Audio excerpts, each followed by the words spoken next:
नमस्कार दोस्तों। हम सभी का एक सपना होता है जिसके लिए हम दिन रात मेहनत करते हैं।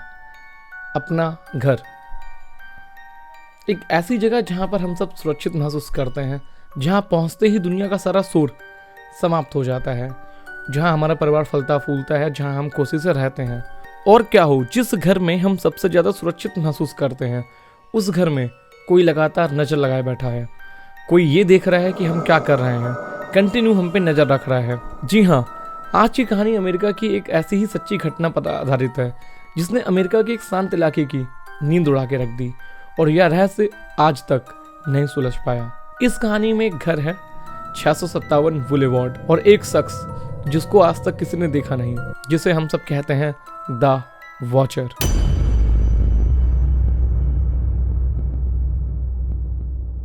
समय था सन 2014, जगह the Westfield, new Jersey. America की एक ऐसी जगह जहां पर हर किसी अमीर का बसना एक सपना होता है, और उसी में एक घर 657 बुलेवार्ड। एक ऐसा घर जो मानो किताबों से निकाल के सामने रख दिया गया, एक ऐसा घर जो मानो सपनों में देखा गया हो और उसको किसी ने हकीकत में पिरो दिया है। तो चलिए शुरू करते हैं कहानी को। कहानी की शुरुआत होती है डेरेक ब्रॉड्स और मारिया ब्रॉड्स से, जो कि एक हस्बैंड वाइफ होते हैं, और इनके 3 बच्चे भी हैं। तो जो डेरेक ब्रॉड्स हैं वो अमेरिका के एक बहुत बड़े इंश्योरेंस कंपनी में अच्छी खासी पोस्ट पे हैं, और जो मारिया ब्रॉड्स हैं वो भी काफ़ी ज़्यादा सफल लेडी हैं, वो भी अपना अच्छा खासा जॉब करती हैं। तो दोनों प्लान बनाते हैं कि एक हमें नया घर लेना चाहिए, क्योंकि घर लेने का सबका सपना होता है। तो वो एक काफ़ी अच्छे घर की तलाश कर रहे होते हैं, और फाइनली उनकी जो तलाश है ये ख़त्म होती है 657 बुलेवार्ड पे।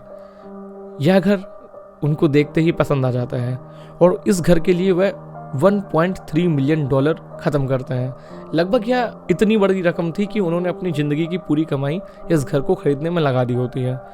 अब समय जो है वो लगभग कुछ जून या जुलाई का है, और गर्मी अच्छी खासी पड़ रही होती है।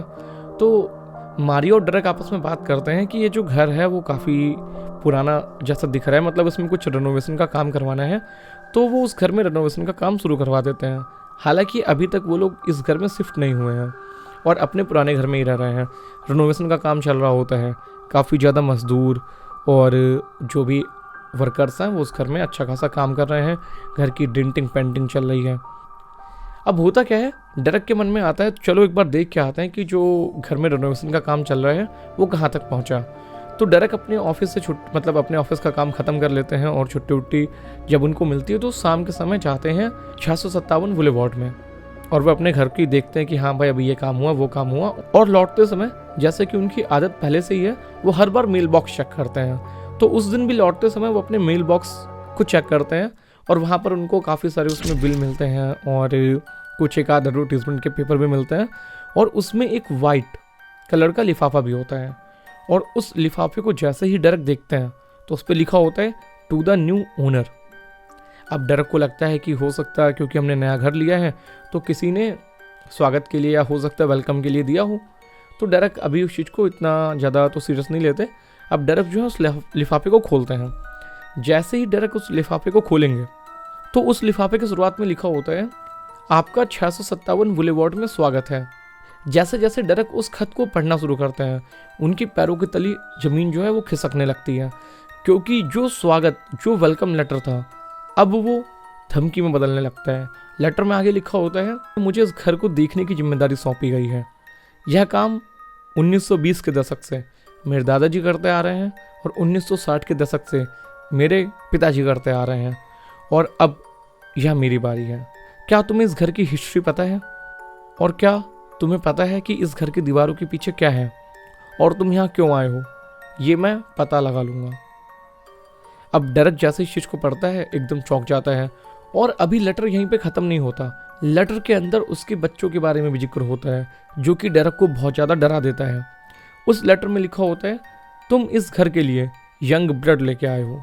यंग ब्लड का मतलब उसके बच्चों को लेके जो है, जिसने लेटर लिखा है वो उसके बच्चों को लेके बोलता है कि तुम इस घर में यंग ब्लड लेके आए हो। क्या तुम्हारा परिवार जो भी बड़ा हो रहा है उसके लिए घर बहुत बड़ा नहीं है? क्या तुम्हारे बच्चे बेसमेंट में खेलने जाएंगे?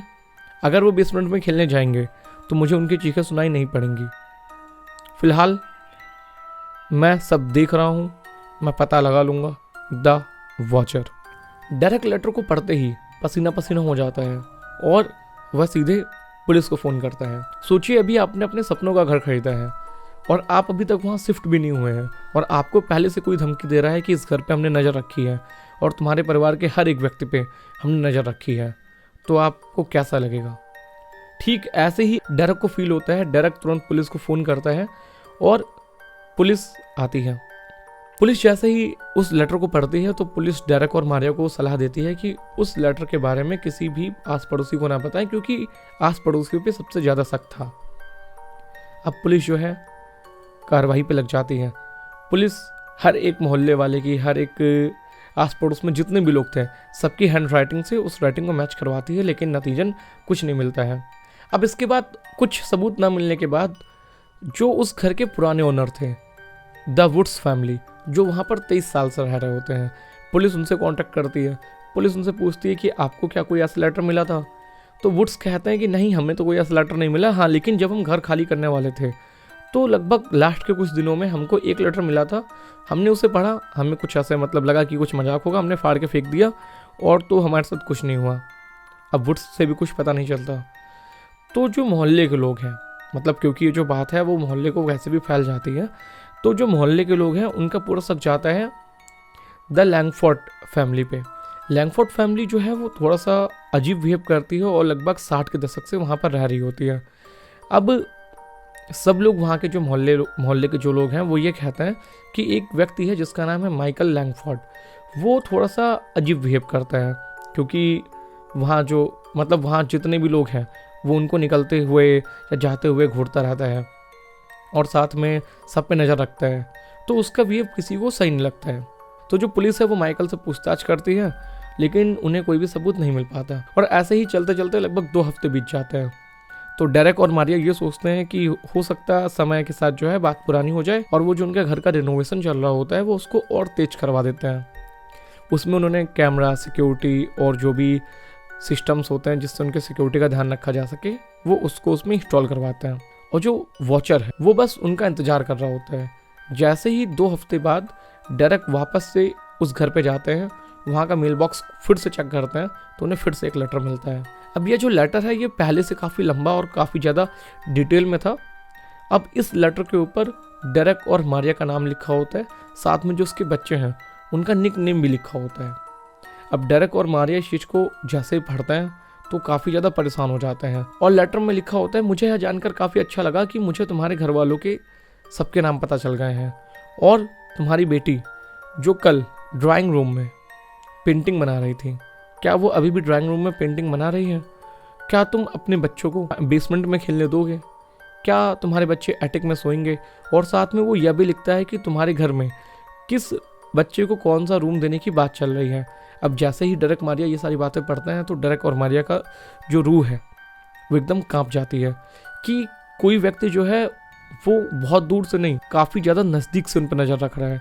और साथ में लेटर में ये भी जिक्र होता है कि कौन क्या करता है, कितने बजे क्या हो रहा है। उनके घर में सारी एक्टिविटीज़ जो हैं वो उस लेटर में लिखी होती हैं और साथ में ये भी लिखा होता है कि मैं तुम्हें हर तरफ से देख रहा हूँ, मैं रोज़ दीवारों से गुजर के जाता हूँ। जैसे ही पुलिस यह लाइन पढ़ती है कि मैं रोज़ दीवारों से गुजरता हूँ, तो पुलिस को ना इस चीज़ पे काफ़ी ज़्यादा शक होता है। तो पुलिस वहाँ उस घर की दीवारों की खूब छानबीन करती है, खूब पता लगाती है, लेकिन नतीजन उन्हें कुछ पता नहीं चलता।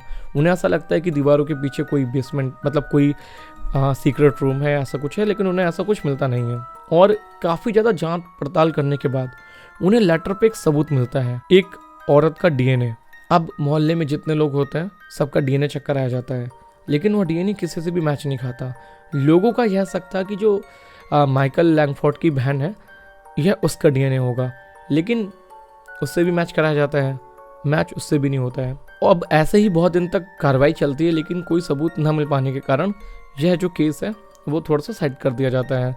और जो डेरेक है वह अब उस घर में शिफ्ट करने का जो फैसला है उसको टाल देते हैं। और अब काफी ज्यादा जांच पड़ताल चलने के बाद लोगों जो वहाँ के लोग थे वो यह कहने लग गए थे कि हो सकता है जो डेरेक और मैरिया है वही इस घर को नहीं खरीदना चाह रहे हो सकता उन्हें यह घर काफी महंगा लग रहा हो और वह इस घर के इंश्योरेंस को पैसे को क्लेम करना चाहते हैं। और कुछ का तो यह भी कहना था कि यह जो है इस कॉन्ट्रैक्ट को कैंसिल करवाने के लिए खुद से ऐसा लेटर लिख रहे हैं और ये सारी बातें बता रहे हैं, धमकी फैला रहे हैं। अब जो पुलिस की सुई थी वो वापस से डेरेक और मारिया की तरफ घूम जाती है। डेरेक मारिया इन सारी बातों को सुनकर बहुत ज्यादा परेशान होते हैं कि हमारा ही घर है और हम भी उसमें नहीं रह सकते। अब जो डेरेक और मारिया हैं शिफ्ट होने का प्लान कैंसिल कर देते हैं और अब फैसला ये किया जाता है कि वो जो घर है उस घर को तोड़वा के वह उतनी जगह में 2 नए घर बनवाएंगे। लेकिन जो मोहल्ले के लोग हैं वो उस चीज का काफी विरोध करते हैं, कहते हैं ये एक ऐतिहासिक बिल्डिंग है, ऐसा हम नहीं करने देंगे। वह जो घर है उस घर में कोई भी टूट फूट नहीं होगी। और अब डेरेक और मारिया जो है वो मजबूर होकर उस घर को लगभग 5 साल बाद $9.5 लाख का उस घर को बेच देते हैं और लगभग उन्हें $4 लाख का नुकसान होता है और वह उस शहर को छोड़कर कहीं और चले जाते हैं। और जहां आज तक हमें पता है कि जो 657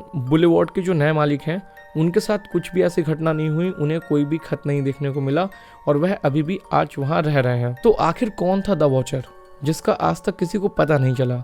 क्या यह कोई मानसिक रोगी था या कोई ऐसा व्यक्ति था जो डेरेक और मारिया को घर लेने से मना कर रहा था, या खुद वो डेरेक और मारिया थे? इन सारी बातों का तो जवाब जो है वो आज तक हमें नहीं पता चला और यह केस आज भी रनिंग है। लेकिन वो जो औरत जिसका डीएनए हमें एनवलप पे मिलता है वह आज भी कहीं खुलेआम घूम रही है और यह कहानी इसी के साथ समाप्त हो जाती है। आपको कहानी कैसे लगी जरूर बताइएगा और मेरे चैनल को सब्सक्राइब कीजिएगा। मिलते हैं किसी नई कहानी में, तब तक के लिए धन्यवाद।